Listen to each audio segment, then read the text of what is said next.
Here's a super easy updo you can do in 60 seconds. First, tie your hair into 2 ponytails, one on top and one underneath.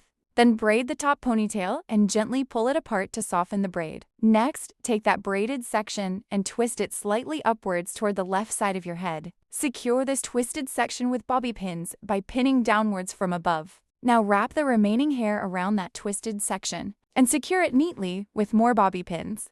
Shape it with your fingers as needed for a polished look. Repeat these steps for the lower ponytail, braiding it first, then twisting it upwards from the right side before securing it in place, and there you have it. A simple yet elegant hairstyle, perfect for any occasion.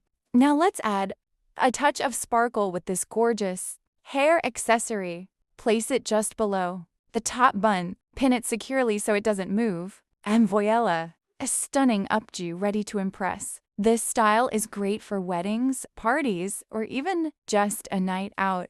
It adds a little something extra without being too complicated. Let me know if you try it out. Don't forget to like and subscribe for more quick and easy hairstyles. Thanks for watching. If you enjoyed this video, please give it a thumbs up. Subscribe to my channel for more fun tutorials and tips. Don't forget to hit the notification bell so you don't miss anything new. I post regularly, so make sure you stay tuned for updates. Thanks again for watching, and I'll see you in the next video. Like, comment, share, subscribe. Follow me on Instagram at hairbyghac.